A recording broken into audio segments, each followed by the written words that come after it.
में जो चुनावी चौपाल लगी हुई है, इस ग्राम सभा के अगल बगल से आए हुए नौजवान साथियों, बुजुर्गों, किसानों, छात्रों, माताओं और बहनों, अभी आप हमारे जो पीडीए के कलाकार साथी हैं, विजयलाल यादव जी, संगीता सरोज जी, महेंद्र यादव जी, आप लोगों ने अपने मुखार बिंदुओं से देश की राजनीतिक हालात पर परिचर्चा किया, आपसे बात किया। हम लोगों के बीच में भजूराम यादव जी जो हमारे वरिष्ठ नेता हैं, योगेंद्र यादव जी और मंचा सिंह, समाजवादी पार्टी के तमाम वरिष्ठ नेतागण, इस कार्यक्रम की सबसे बड़ी जिम्मेदारी होती है संचालक की। जितना बढ़िया कुशल संचालन होता है, कार्यक्रम छोटा भी हो तो बड़ा हो जाता है। विकास प्रजापति जी, आप सबका मैं हार्दिक स्वागत अभिनंदन वंदन करते हुए, प्रदेश से आए उपाध्यक्ष जी शंकर यादव जी, स्टेट मीडिया प्रभारी हरेंद्र यादव जी जो हमारे पार्टी से बिलोंग करते हैं, आपका भी हार्दिक स्वागत अभिनंदन वंदन करता हूं। मेरे साथियों, देश के अंदर जो चुनावी समर चल रहा है,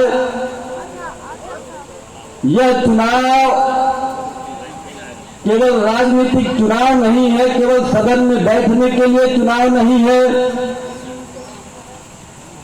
केवल सांसद और एमपी बनाने के लिए चुनाव नहीं है। यह चुनाव हिंदुस्तान के किसानों के, हिंदुस्तान के उस अंतिम पायदान पे बैठे हुए व्यक्ति के चेहरे पर मुस्कान के लिए चुनाव है। यह चुनाव आपके बच्चों के भविष्य का चुनाव है।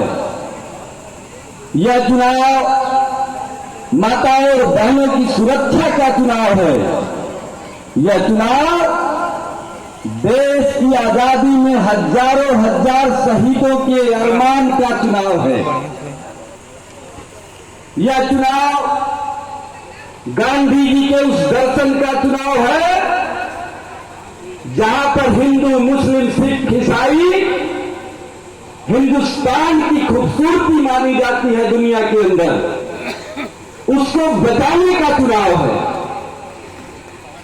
जब आप हिंदुस्तान के प्रधानमंत्री से या बीजेपी के किसी भी कार्यकर्ता से आप सवाल करते हैं आय का, तो वो बात करता है गाय का। जब हम बात करते हैं नारी सम्मान का, तो वो बात करता है कब्रिस्तान और शमशान का। जब हम बात करते हैं शिक्षा की, तो वो बात करते हैं गीता और कुरान की। जब हम बात करते हैं इस देश की एकता और अखंडता के रूप में भारतीय संविधान की, तो वो बात करते हैं पाकिस्तान की। ऐसे फरेबियों से बचाने के लिए और आपके देश के नौजवानों को रोजगार दिलाने के लिए यह चुनाव है। यह चुनाव किसानों के हक की चुनाव है। आज जो वर्तमान सरकार आपकी देश में चल रही है,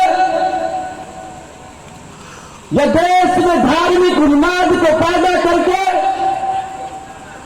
देश की कौमी एकता को, देश की गंगा जमनी तहजीब को समाप्त करने वाले लोगों के बीच और लोहिया और गांधी के मानने वालों के दो विचारधाराओं के बीच आज आपकी बेटियां सुरक्षित नहीं है। आप लोगों ने देखा महीनों तक खिलाड़ी जो बेटियां इस देश के सम्मान में अपने आप को कुर्बान करती हैं, उनके साथ किस तरीके से घटनाएं होती हैं और वो अपना आवाज उठाती है, लेकिन इस सरकार में उनको न्याय नहीं मिलता। हमारे नेता राजीव गांधी जी ने कभी सपना